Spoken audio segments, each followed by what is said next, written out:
You're dialed in to the antidote to globalist mainstream media who would have you believe all is well. We're much more than a show. We're a movement, and we invite you to join us. This is Revelation Nation with Maxon and Platts. It's April 24th, 2023. You're viewing Revelation Nation with Maxon and Platts. I'm Mark Maxon. And I'm Shiloh Platts. Good to see you, Shiloh. Good to see you, Mark, as always. Well, I'd like to say I hope you've had a wonderful day, and that's always the case. We've got a lot to talk about today, however.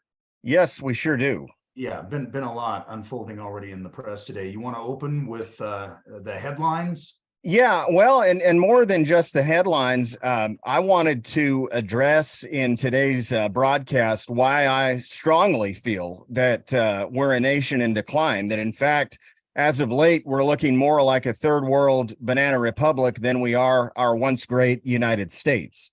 And I plan to go into some detail with some bullet points of just observations I've made over the course of the past, well, roughly 2 years that validate my case and point that the United States is not what it once was. Well, we've unquestionably been in a downhill trend or pattern for a number of years now. I mean, you and I go back on the air together quite a few years ago. And before that, I go back even further. You know, I started this whole show concept back in 2001, and I've watched the nation progressively worsen in many ways. And mind you, we're not here to espouse doom and gloom. Is that fair to say? Just reality. Yeah, I mean, I think it's time that the alarm bells start sounding. You know, I don't want to sound like an alarmist, but what we're seeing is alarming. No, you don't have to worry about that, Shiloh. This is a 5-alarm fire. There's no question about it.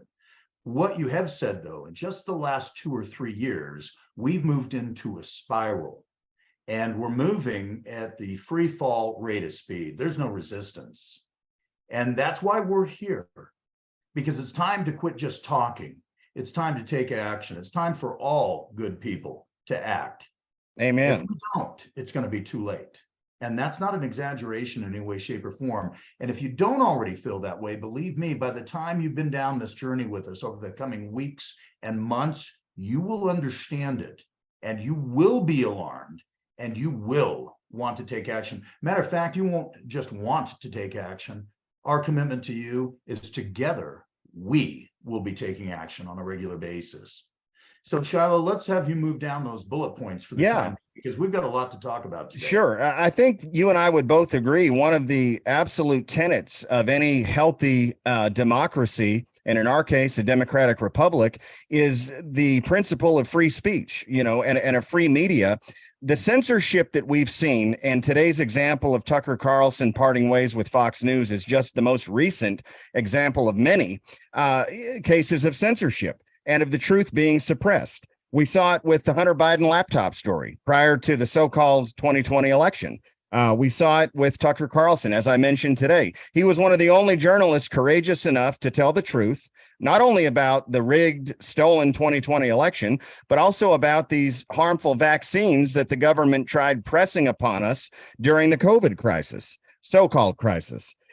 We've seen Twitter work in conjunction with the FBI, with other various federal agencies, to interfere with what was supposed to be a true, fair, free election.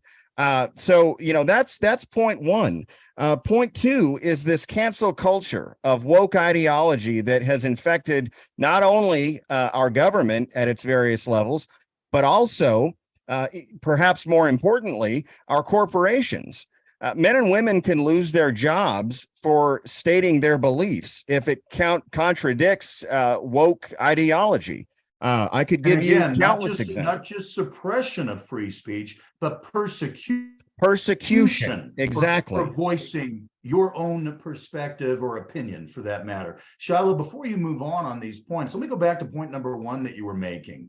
While they're suppressing free speech, and we've witnessed people, not just our own president, for God's sake, we've witnessed countless individuals of great political stature, corporate stature, everyday Americans like you, myself, just the everyday Jane and John Doe, everybody's been suppressed, whether it be through the mainstream televised media, through social media. But you know what? Even Robert Kennedy Jr., who is considered one of the, or if not the premier family of the Democratic Party throughout history, right? Absolutely. I mean, isn't John Kennedy considered to be the finest Democrat to ever serve in the White House by most people's opinion? And yet his nephew was censored left and right on numerous topics. And we'll get into those later. And of course, he's thrown his hat into the candidacy for the Democratic Party, which personally I think is a good thing, because he's going to internally challenge that party before the public and public opinion between now and 2024. And I believe he's going to be responsible for revealing a great deal to otherwise closed-minded individuals. But I'm going to have you continue, my friend. Yeah, and I saved what I think is probably the most troubling occurrence for last, and that is the absolute weaponization of our Department of Justice. I call it the Department of Injustice. The January 6th atrocity is a perfect example of that. You know, we saw through Tucker Carlson, who revealed actual video footage of what really transpired there, that many of these people were scooped up and arrested by federal agents for simply showing up to exercise their First Amendment rights of free speech. They didn't break any laws. They didn't vandalize anything. And still being held. And they're still being held, many of them. They didn't engage in violence. I'm disgusted that there isn't an absolute uproar coming out of Congress over this injustice, as you refer to. It is an injustice. But Shiloh, go back to, and I'm going to bring up a Kennedy again, because I've watched for the longest time, as you have, Tucker do an amazing job, and progressively he has exposed more and more of the deception that we've seen in the propaganda machine of the mainstream media in this country and what's coming out of Washington, D.C. But, you know, I knew lately, it was a recent story he carried, and I knew in that moment, Tucker is not long for Fox Network. Yeah. He actually addressed the assassination of John Kennedy and cited that he has an inside previous White House staff member that believed, based upon the evidence that they've seen, that John Kennedy was assassinated by the CIA. Now, if that's the case, that was a coup d'etat of a president and a government, our government. And we're seeing it again in this country. We saw it in the 2020 election. And mark my word, they're going to do everything they can to pull it off again in this coming election. But we're going to stop them. They're not going to get there. Yeah, and there's a common thread throughout all of these points that I've made, and I'm going to bring that up in just a moment. But the other example that I wanted to cite of our weaponized Department of Injustice is, of course, the recent indictment and arraignment of President Trump. We've never in our history, and it's not an exaggeration, it's an absolute fact. We've never in our history seen a former president indicted on pardon the pun, trumped up charges, you know, to face this kangaroo court. It was forbidden territory. Yes. Just for the sake of preventing the embarrassment of the United States before the globe. But see, these people, they don't care about embarrassment. I can't imagine an administration that has embarrassed itself before the world anything close to what this Biden administration has accomplished in just the first 2 years. They're a disgrace to the history of this nation. I'll come back to that a little bit later. You're doing great. Keep going, please. Yeah. So the common thread between all of these contentions that I've brought up, whether it be the rigged, stolen election, censorship, suppression of the truth, woke ideology in our corporations and in our government, and the weaponization of our Department of Justice, is that in all of these cases, it's the truth that's being suppressed. And we've said before in our opening premiere broadcast that unlike a lot of other shows, one of the things we want to do, in fact, that we demand, is that we also propose and provide a solution to all of these problems that we bring up. Yeah, it's great to say we're a nation in decline. Actually, it's not great. It's tragic. It's great that we're willing to do it. It's also incumbent upon us to say, okay, so what do we do about it? And I thought I'd share with you a conversation that I once had with a priest, and I asked him a very pointed question. We were talking about our values being turned upside down in this world, and I just said, out of being perplexed, Father, what do we do about it? And this is what he said to me, and it stopped me in my tracks, not only because of the content of what he said, but because of the way he said it. He looked at me with the utmost sincerity, and he said, we stand on the truth. But remember, the truth can get you in a lot of trouble. Jesus came to this earth to bring us the truth, and he was persecuted for it. A lot of people will dislike you for telling the truth. Some people will even hate you for it. The truth can get you killed. I love what he said. When we refer to Christ's life, he didn't come here to make peace. I agree with you. He came here to rock the boat. He came here to do what was necessary to expose the truth and to expose the evil. And boy, I'll tell you what, when you start pushing back at evil, it can get rough. It can get rough. But I do want to remember, this is the man that calmed the waters. This is the man that raised the dead. This is the man that fed multitudes with a couple of fish and, a loaf of bread. And I know there are those out there that might be skeptical to the historical account of the life of Jesus Christ. But I'm going to qualify something for just a moment. And that is, I do not know another individual in our history that we can cite that time is measured by. There's one. That's true. There's one in our culture and the Western Hemisphere and I'm talking Europe, of course, I'm talking South Central America, the United States, etc. If you look at our calendar, it's BC and AD. Who else can lay claim to that? That's always kind of stuck with me. There's something behind that message alone that tells me that this story has truth behind it. Anyway, I got off on my tangent for just a moment.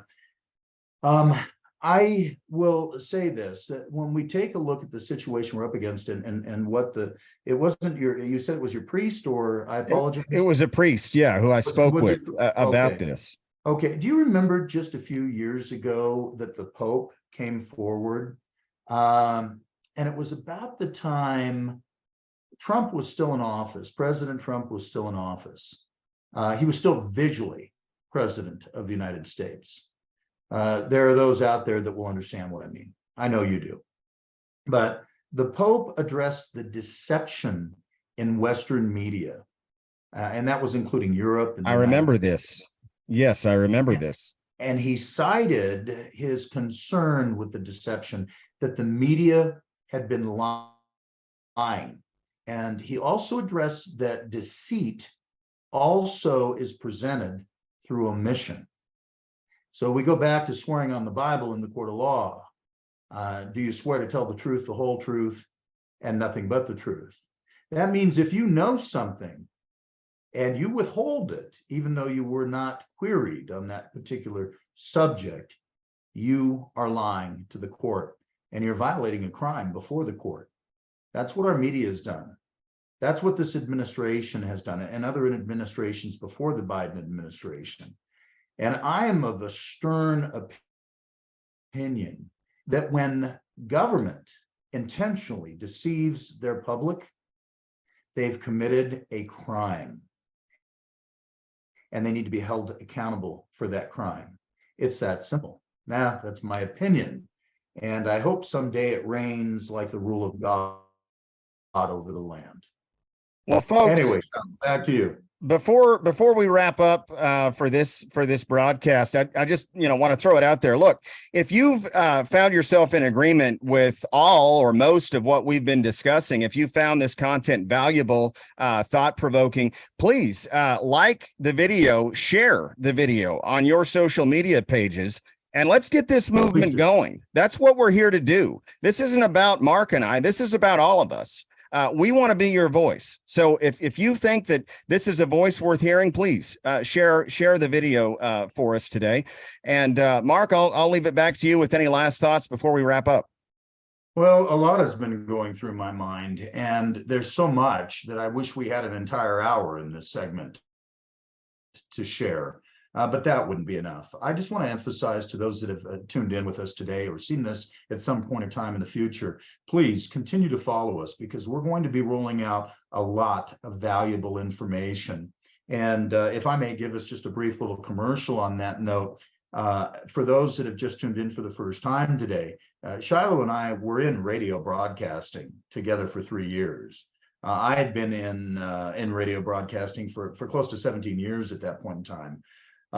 When you start getting above a dozen, you start to lose count. But I started in the spring of 2001, and it was that year, of course, that we experienced 9/11. And at that point in time, I started to see a downturn in our society like never before. With that, I just want to state, as I was educating others, I was required to prepare for every hour I was on the air. I was reading at least an hour, maybe 2 hours. It's kind of like maintaining a helicopter. For every hour it's in flight, there's a lot of groundwork that needs to be done on that chopper. But that's what it's like being on the air. And believe me, I've watched Skylar. I know myself, or excuse me, did I say Skylar Shiloh? My son's in from out of town, so I'm multitasking here. I watch Shiloh just work. He does his due diligence. He delves in to the story in depth. I do the same. And as I was educating, I became even more educated over the course of my time on the air. Shiloh, I think you can attest to the same. Would you agree? Absolutely. And with that, we want to bring that education to you, because if you feel like you've been losing your mind, if you feel like the world is just gone crazy and you don't know what to do about it, you're feeling helpless, discouraged, disillusioned. Did I mention angry? I'll say it again if I did. You're not alone. I promise you, there are tens of millions of people across this nation, and then tens of millions, if not hundreds of millions or more around the globe, that feel the same way you do. And this is the thing that Shiloh and I want to get across to you. You're not helpless. You may be one voice, but together we are enormous. Millions. Yeah, we are a force to be reckoned with. We just need to get on the same page together. We need to work as a team. And in doing so, the adversary, or those in Washington, if you prefer, they don't stand a chance against us. That's our commitment to you. We hope you'll make a commitment to us and continue to view us and support us and get the word out. Let others know that there's a movement that's underway. You've been listening to Revelation. I'll get it out. Okay. You've been listening. You know what? When you get intense and you feel that way emotional, I hope you'll allow me an occasional mistake. Okay. Because I'm going to make them. But I'm going to tell you, when it comes to research and where I direct you, you can be assured we're bringing you the truth. We're bringing you the factual information. We can hold the fact checkers accountable. With that said, you've been listening to Revelation Nation with Maxon and Platts. I'm Mark Maxon. And I'm Shiloh Platts. And God bless you.